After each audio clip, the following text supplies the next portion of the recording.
അരണ കടിച്ചാലും പേടിക്കണം എന്ന് പറയുന്നവരാണ് മലയാളികൾ. അപ്പോൾ പിന്നെ പാമ്പ് കടിച്ചാലോ? വിഷമില്ലാത്ത പാമ്പാണെങ്കിൽ പോലും ഭയന്ന് ജീവൻ പോകും. അതാണ് അവസ്ഥ. എന്നാൽ ഭൂമിയിൽ പാമ്പുകളില്ലാത്ത നാടുകളുമുണ്ട്. അതിനെപ്പറ്റി അറിഞ്ഞാലോ?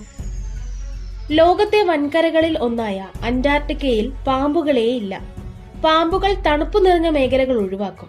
ഇവ ശീതരക്തജീവികളായതിനാൽ തണുപ്പ് കൂടിയ മേഖലകളിൽ ശരീര താപനില നിയന്ത്രിക്കാനും പാടാണ്. അന്റാർട്ടിക്കയിൽ പാമ്പില്ലാത്തതിന്റെ കാരണങ്ങൾ ഇവയൊക്കെയാണ്.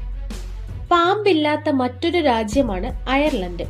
15 കോടി വർഷം മുൻപാണ് പാമ്പുകൾ ഭൂമിയിൽ പ്രത്യക്ഷപ്പെട്ട് പെരുകിയതെന്ന് ശാസ്ത്രജ്ഞർ പറയുന്നു. എന്നാൽ അപ്പോഴേക്കും അയർലൻഡ് മറ്റു കരകളിൽ നിന്നെല്ലാം അകന്ന് ഒരു ദ്വീപിന്റെ സ്വഭാവം കൈവരിച്ചിരുന്നു. അതിനാൽ പാമ്പുകൾക്ക് അവിടെ എത്താൻ സാധിച്ചില്ല. അക്കാലത്ത് അയർലൻഡ് അതീവ ശൈത്യമുള്ള രാജ്യമായതും പാമ്പുകളെ ഇങ്ങോട്ടേക്ക് ആകർഷിച്ചില്ല. ഏതായാലും അയർലൻഡിൽ ഇപ്പോഴും പാമ്പുകളില്ല. തണുത്ത താപനില ആയതിനാൽ ഐസ്ലൻഡ്, ഗ്രീൻലൻഡ് എന്നിവിടങ്ങളിലും പാമ്പുകളില്ല. ന്യൂസിലൻഡിന്റെ മണ്ണിലും പാമ്പുകളില്ല. അതിശൈത്യം മൂലമല്ല ന്യൂസിലൻഡിൽ പാമ്പുകൾ ഇല്ലാത്തത്.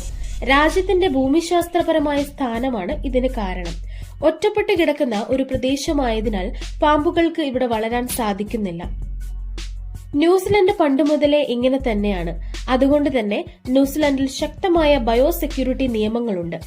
പാമ്പുകൾ ഉൾപ്പെടെയുള്ള തദ്ദേശീയമല്ലാത്ത ഒരു ജീവജാലങ്ങൾക്കും ന്യൂസിലാൻഡിലേക്ക് പ്രവേശനമില്ല.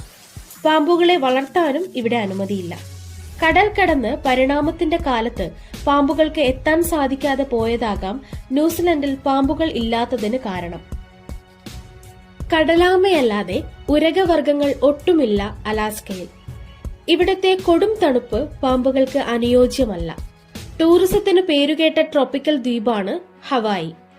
കടൽ പാമ്പുകളെ ദ്വീപിനടുത്ത് കണ്ടേക്കാമെങ്കിലും പാമ്പില്ലാത്ത ദ്വീപ് എന്നൊരു പെരുമ ഹവായിക്കുണ്ട്. ഹവായിലേക്ക് പാമ്പുകളെ കടത്തുന്നത് കുറ്റകരവുമാണ്.